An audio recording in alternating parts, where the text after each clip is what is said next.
We're excited to welcome a guest who played a pivotal role in shaping the vision and growth of CBN Israel. With years of leadership and deep industry insight, Daniel Carlson has been instrumental in steering major decisions that have had a lasting impact on the organization's trajectory and the humanitarian work in Israel. Please welcome Daniel Carlson. I'm sitting here today with Danny Carlson. So what exactly is it that CBN Israel does? And tell us about the organization.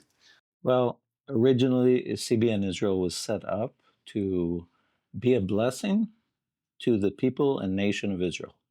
Pat Robertson, back in the day, made a commitment to the Lord to always stand by the nation of Israel, and he honored that commitment throughout his life. And CBN Israel was the practical arm of how do you actually render actual aid in a tangible way to the people of the land. And so that's the basic concept of CBN Israel. Okay, and what kind of projects do you have here? Well, basically, we try to look for the weaker portions of society and render assistance that is relevant for that. Because you have, Israel is not a third world nation, but every nation has its poor. And Israel is no exception to that. So we have the weaker elements of society. So let's say broken families in economic crisis. You have, let's say, Holocaust survivors or the very elderly. New immigrants are disadvantaged by language and just getting acclimated. These are the types of projects we look for, where we say, okay, here's a part of society that could use the extra assistance. Obviously, there's government-related programs for different things, but a lot of times it really is an organization like ours goes a little bit further, gets a little bit more personal, tries to really look at ways, especially strategies that can lift people out of the cycle of need, so that they're not dependent on outside help. So let's say if it's vocational training that can give a person a better potential job, and then that pulls them out of that cycle. How do you not only help those who really do need assistance, but how do you, in where it's relevant, design a project so that you're also lifting people out of the cycle of need and into a better place overall in their lives? Explain for people who are listening, how does poverty actually manifest itself in Israel? Like, what do you see? Like, I know that like humanitarian aid organizations usually you see hunger and other types of needs. So what is it? Just go a little deeper in what you were talking about, like here in Israel, like whether, with poverty, what does it look like here? So poverty can be something that can be associated with location. Mm-hmm. So periphery areas where there's less job opportunities, lower paying jobs, those are areas that kind of get relegated to these cycles of low income, period, just because there's not opportunities to move forward. Obviously, the more closer you get to centers of opportunity, the more expensive it becomes, which becomes a barrier of entry. So if you're wanting to move from periphery areas into an area where there are more opportunities, you have to start out with something. It better be a good job opening. Well, in order to do that, maybe vocational training, something that would get you into that kind of cycle where it would open doors for you, then you could sustain, that type of thing. So those are just simple, even location-based. Israel, of course, the periphery of Israel is the borders. And the borders are also strategic with regards to defining where the state is. Where people live is what defines the actual borders of Israel. And so if people just all move to the center, to Jerusalem and Tel Aviv area, the nation, you wouldn't have a nation, because it would not be, you actually have to have people in place. So but that doesn't take away from the difficulties in being far away from the center. Now, of course, technology helps alleviate some of that. So opportunities to work away from like where you can work remotely opens up a little bit, so you can now live a little bit further out. You're not required to actually be in location on the job site and therefore limited within that geographic area. So again, all these things are just normal economic situations. And also life is hard. Taxes here are high, very high. By comparison to the United States, it's probably on average double what the average American would be paying in taxes. Even on lower income, your tax burden is much higher. This leaves less disposable income. It requires two people to work in the family. The issue of stay-at-home mom and that sort of thing, very difficult here, just because it's almost like the system is designed to require both people to work. Now, why is that? Israel needs a GDP. And productivity is when you go somewhere and you're producing something that increases GDP. And while it is very valuable for a mom to be present in her kids' lives, on the national way, it really doesn't contribute to GDP. So again, these are trade-offs that for a young nation like Israel, basically 80 years old, trying to get off the ground, you kind of need all the working hands that you can get in working in the economy. That's kind of, and that automatically leaves people at a disadvantage in some locations, in some areas. So that's kind of a little bit how it looks on the ground here. Okay. So what you're saying is that humanitarian aid looks different in Israel. Absolutely. Okay. So you've got an expensive country, high taxed country. We didn't even talk about like the cost of living, electric bills, everything seems to go up, food, grocery bills. And so it's different when you're meeting needs here, or the people who are poor look different. They live in a house or an apartment, most likely, but they're still struggling to pay their bills every month. Sure. Yeah. All right. So I know like CBN Israel is dealing with so many different aspects of society. You've got single mothers, Holocaust survivors. We're even reaching out to the Arab community in different ways. So what's the importance of like doing such a wide range of work? Well, if you want to be a blessing to the people of the land, it really is, you have to take into consideration everybody. Like, let's say the Arab Israeli population is about 20% of the population. That's a large swath of people. And they have difficulties just like there are difficulties with everybody.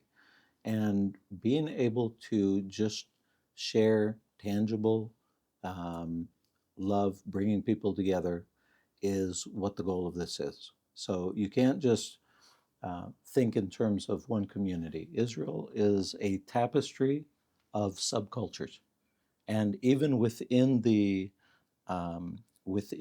Jewish community, you have secular Israelis, you have city folk, you have country that are out living in kibbutzim, moshavim, smaller communities.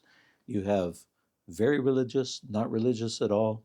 All these are woven together. They don't necessarily agree with each other, live the same lifestyle, but they all have to live here and get along. And so I think that when we at CBN Israel, all of us are locals, we all live, born, raised here, we're part of the Israeli life. So when we choose projects, we look at it from within. This is our community. How is it that, okay, let's look at what lifts up this community in order to it's not making all people equal like some communist theory. It's being able to take those who have been disadvantaged by whatever circumstances, and being able to say, hey, let's strengthen and come alongside and give people an opportunity at a better life. Can you give me some examples, or like the best example you could think of, like one of the changes that you've seen that you're really proud of, like that you've seen at CBN Israel? Well, I really like, for instance, the family department. The family department usually gets introduced to families that are it usually starts with economic crisis. Now, within the context of economic crisis, it can be something that, wow, I didn't choose the right path and I ended up in a bad place. And some of it can be a car accident, a spouse getting cancer. You can have all kinds of circumstances that are external that impact a family. And the weight of that impact brings down the whole family. You end up in debt, and really it starts to you feel like life is closing in on you. So when our family department takes on a case, they not only provide immediate relief, financial aid. It can come to filling up a refrigerator with groceries. I mean, it's literally, you find people that, like, you open the refrigerator and it's empty. That's what the condition of the family is. And it's walking them through processes of things that they are entitled to from the state that they don't know about, that they can't access on their own. It'd be hard trying to navigate that minefield of paperwork and all kinds of things like that. Going to the bank, doing loan consolidation, lowering interest rates, doing a plan of getting out of debt, bringing the family within financial, so that they're functioning within their means. These are things, even loan forgiveness. It's like, look, bank, this couple is only making this much money. What they owe you is well beyond their capabilities of ever repaying.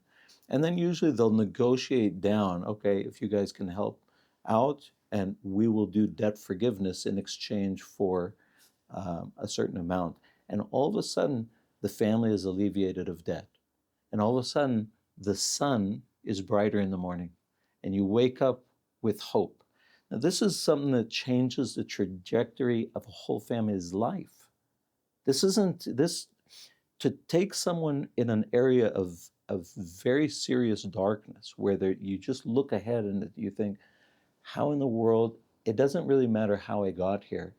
I don't see any hope of getting out. And being able to bring them to a place where they're set on solid ground, there's a path forward, and it could involve also vocational training so that the family income can increase.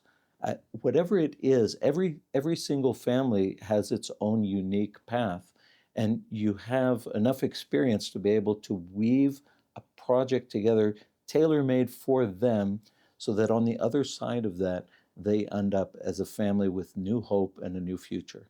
And I would say that's probably the most fulfilling, where you walk someone through a process and you see that accomplishment on the other side, because it's also them. They also have to go through it themselves. It's not just someone else helping out. You're entering into a partnership of restoration. And that is fulfilling to see. That's a great phrase. Partnership of restoration. That's Yeah. awesome. That reminds me, because one of the stories we recently covered as the media department is an organization that we started supporting, called, it's in Hebrew, it's Daf Hadash, which means fresh start. Yeah. And when we interviewed the head of the organization, he's a bankruptcy lawyer, and his nonprofit is to help people get out of debt or to not go into debt. And he was saying, like, that it's the leading cause of divorce and suicide, and it's breaking families apart. So he was saying, by helping prevent bankruptcy, you keep the family alive, and you wake up with hope. And that's exactly what you said. So yeah, it's fascinating, and it's so different from the usual take on humanitarian aid, but this really is. It looks different here in Israel. Yeah, absolutely.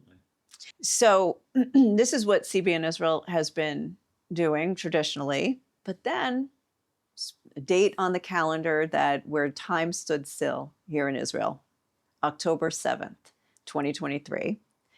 Uh, we awoke to sirens nonstop, reports eventually, which became clear, of thousands of Hamas terrorists breaking through the barrier between Gaza and Israel, coming in, killing, kidnapping. Meanwhile, thousands of rockets flying overhead. And it was an incident that lasted actually several days.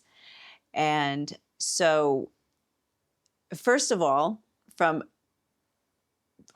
a personal point of view, October 7th probably, it caught you as well, because and there was nobody in Israel that was unaffected, even if they were foreigners or, working in an embassy, or it didn't matter. We were all somehow affected. So you had a family to worry about, then you had a staff to worry about, and then you had an organization as well. So tell me about your October 7th. Well, October 7th was a Saturday morning, and all of a sudden, even not just next to Gaza, but there were rockets flying all over the country. It was really a horrific day. And I remember the congregation that morning was canceled. And so everybody just kind of stayed close to home, close to shelter. And I remember just seeing the reports that were being released on the news. And we were seeing pickup trucks with machine guns mounted on the back, driving through the streets in the cities of Israel, just killing randomly whatever they could find. And, we didn't even realize the impact at that day of how enormous this was, how large of a failure, what an earth-shaking, earth-shattering moment it was for as a nation. It's hard to describe how impactful, because again, Gaza is only, 80 kilometers, 70 kilometers down the road from this window.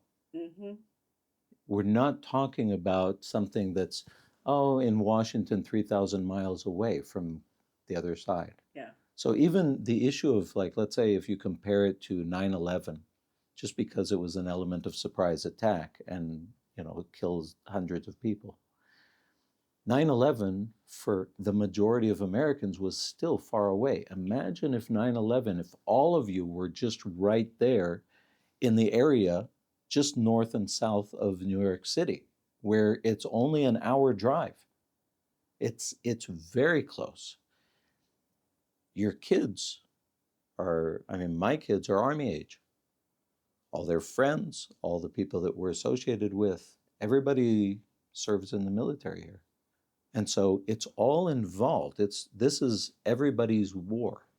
And we know that it's a war of survival. We know that the enemy of Israel would like not to just do that on October 7th, but every day, and they would like to do it over all of Israel, to every single one of us. It's not a limited war. It's a war of annihilation. Now, they don't have the capabilities. They have the desire. So the damage, the impact was on every Israeli. This is against me personally. This is against my family personally. This is against my wife and children personally. It's something that the whole nation goes into high alert. And it was probably, I remember sleeping with my clothes on, in readiness mode for the next couple of months. Because you have to, at a moment of attack, you have to be ready. You have to be able to maybe put shoes on and be ready for whatever. And it sent me right back to my military days, where you know what this entails, and kind of been through it personally. So it was very personal, very impactful. There's a certain degree of depression. Like there's actual, again, back when I was a soldier, back in those days, I didn't know what was going on inside. Today, I know because I've gone through stuff. And depression is a massive part of this. Like people just sink into this dark place where you lose the taste for life. Like eating, the little pleasures of life all of a sudden have no meaning. You could give me a toast or a steak and it would basically be the same. You'd lose a real, whatever joy that you have within the context of life is gone just because of what's going on. And this is everybody. This is everybody around you. It's hard even to describe how weighed down from the depths of everything, you feel like, wow, this has just crumbled. Now, obviously, since then, we've had 9 months, but it took a while for the army to get back into gear and back into place. The government still isn't fully there, at least from what it feels like. It's been a very, very hard year for all Israelis with regards to just being able to look into the future, have some kind of a hope beyond the war. So it's still very much going through that. There's still a lot of unknown. The issue of the hostages is a constant reminder in everyday life. Everywhere you go, there's the pictures of the hostages, every news broadcast, everything in all public domain. The hostages are part of national awareness, and until the hostages are home, nobody feels like anybody can declare victory. And even after the hostages come home, there won't be any victory declarations because it's still seen as a massive failure. Even if you recover, it's still a failure. And it's just like the Yom Kippur War. Because Israel was surprised, even though it turned it around and it won the war, the nation remembers it as a national failure and a failure of the government at the time. You don't recover into victory mode after this war. It's just a wound. It's just a wound and a scar in the life of the nation. I want to ask you, first of all, how did you pivot the organization, CBN Israel, after those attacks? Like, I'm sure it wasn't business as usual in your work. So how did it look different from October 8th? Well, first of all, so many people were impacted directly with loss of life, people that they know, family members, all this, that immediately everything went towards emergency. How do we get emergency needs to where they need to be? There was the evacuated that were evacuated away from the immediate conflict zone, all the way to Eilat, the Dead Sea hotels, Beersheba. The government didn't even know what to do yet. One of the first things that we did at CBN was we helped in the evacuation costs of people to get them out of harm's way.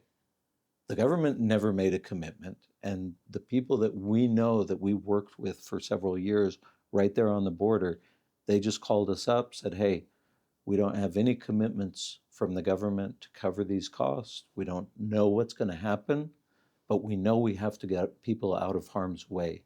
Will you help? and we were able to immediately help with the funding of evacuations. That was like day one. Wow. Day one. That was October 7th that we started Wow. having those calls. And it was just like making that commitment right there, even without knowing our own capabilities. It was like, okay, we're going to help with this funding. Let's continue. And then we set up a quick approval process for needs that would come in from the field. So all the project managers who were in the field would all be all of a sudden needs related to the war and things going on and all over the country. And so immediately those needs would start coming in, fill out a report, be able to get approval, and very quickly be able to respond to needs in the field. So everything pivoted towards emergency mode. And I'd say it stayed like that for at least the first 3 months. It was just very much, you needed to be responsive. You couldn't just do this, well, let's evaluate and we'll get back to you. That kind of thing just doesn't, it just doesn't happen in war. You have to be able to say, we're all mobilized, we're all on board, where's the most need, and how do we get it there, emergency. And we were able to partner with other organizations that we work with in general, and we were able to work together in order where they took their strengths, like let's say they had volunteers who logistically put stuff in trucks and took them places. And we had acquisition people that were able to call up vendors and be able to supply emergency needs. And so you were able to fund, get, and supply in very short order. And it almost rose organically just from previous friendship relationships with others that are doing, various types of work within the land. It was really amazing to watch that happen, because it was just like, we never met, hey, let's work out a working relationship of how this works. It was just like phone calls. What are the needs? Here's our strengths. We can provide this warehousing as a distribution center. And, everybody brought their strengths to the table. And it was amazing how for those first few months, how quickly things got to where they needed to be. Because you had people that just ended up in situations that were just extreme. People who had to get up in their pajamas and leave and get to, well, what do you do with those people? That everything is left behind. Their lives are completely upside down. Their neighbors have been killed or kidnapped by Hamas. This is a horrific situation that the community is living for. And communities here, it's not like in the United States where I might see you in the driveway and wave as you go to work or something in the morning. Communities here have very real relationships with each other, where you sit down and you interact and you have coffee and you visit people's houses. It's a lot. There's a lot of hospitality in the Israeli culture. So it's not just the distant person that I see that, oh yeah, their kids and our kids go to school together. These are really intimate communities, and where it's grandparents who founded the kibbutz, and it's the kids who grew up together and served in the army together and then worked together, and then their kids are in kindergarten together. These are very tight-knit communities, and all of a sudden a quarter of them are dead or kidnapped. The impact, it's like losing family. It doesn't get more personal than that. And so that's just been the situation for almost what it feels like forever. Yeah.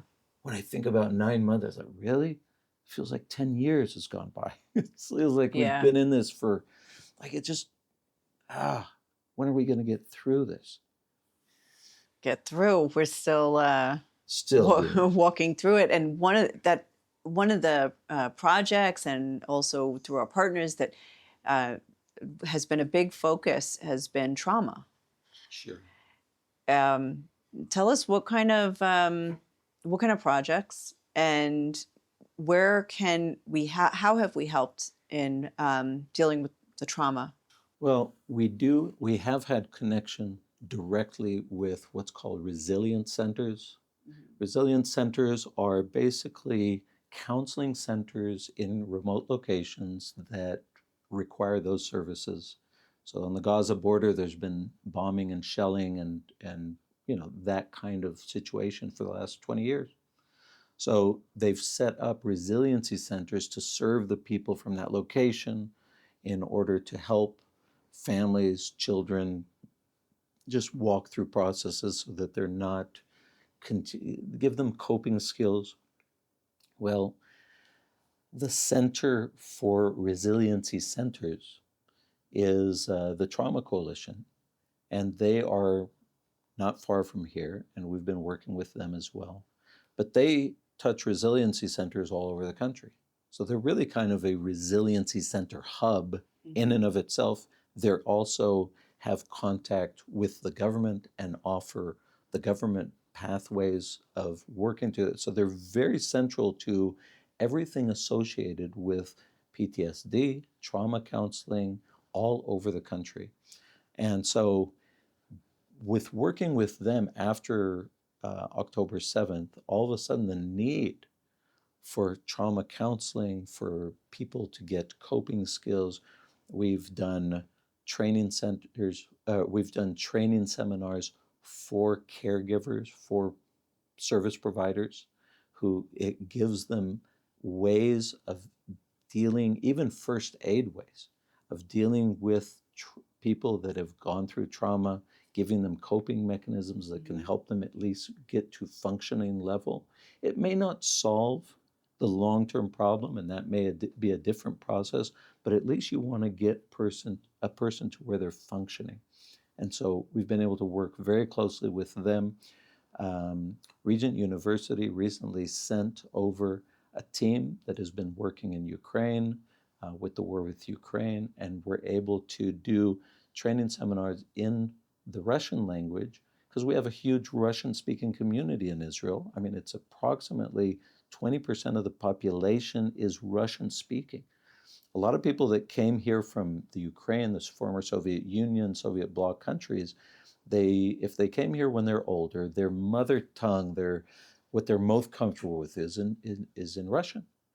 And being able to offer services to that group of people in their native language gives them an extra ability to just kind of, oh, okay, someone who speaks my language, and give them coping skills. So being able to utilize things like Regent University and their skills, with regards to formal academia, being able to train people in these types of things, adds a huge dimension to the national picture of being able to have service providers that can actually give, whether it's first aid or ongoing aid for resiliency of the population, absolutely essential, especially during a time of war.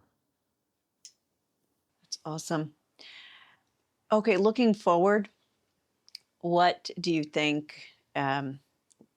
is going to be the mission of CBN Israel, or the most important work that CBN Israel is going to have on its plate, let's say in the coming months and in the coming years? Well, we're going to be dealing with the ramifications of October 7th for a long time. First of all, because politically, the Israeli people have the whole idea in 2005 that was introduced of disengagement. How do we separate the population so that you reduce the friction between the two populations? They can be on that side, we can be on this side. That blew up on October 7th. And so the idea of, well, they'll just live over there and they'll eventually come to the point where they'll just emphasize building their own lives rather than trying to destroy people on the other side of the border, that's no longer a reality. So with regards to the conflict, obviously, if they find some kind of a formula that helps bring restoration, but we're talking about years down the road. We're not talking about, how do you disindoctrinate a whole population that for the last 20 years under Hamas has been indoctrinated totally from birth to wherever they are in life to just hate Israel and want to see the destruction. How do you get that out? It's not through warfare. That's through other mechanisms being in control. But again, that's not our mission. That's something that's well beyond. That's a national issue that's going to be impacting the lives of everybody in the region. So our assistance, our focus is going to be as Israelis recover, return, rebuild, how do we participate and strengthen? And also for Israelis, what you see on the news here with regards to outside is how much the world hates us. And it's all about the protests in the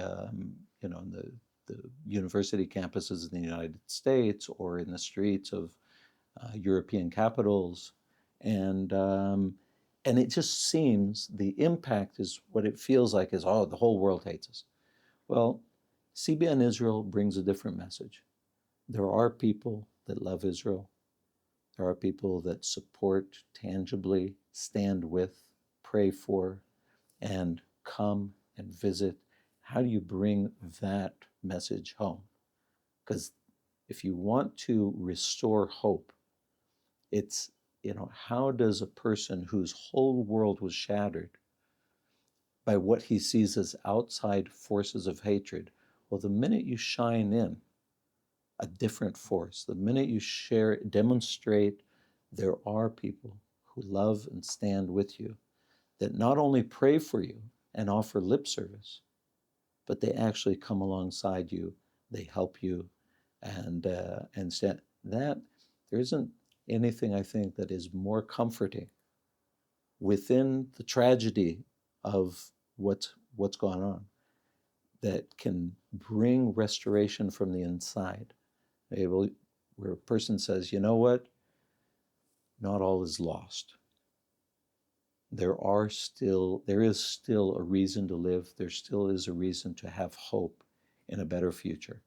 And I think if we can be a part of that message of hope, then we can be part of a restoration that may in fact see a better day in the Middle East. Wow, that's powerful. Well, Danny Carlson, thank you so much for giving us the vision and the importance and the impact of the work here that CBN Israel does. I really appreciate your time. Thank you. Thank you very much.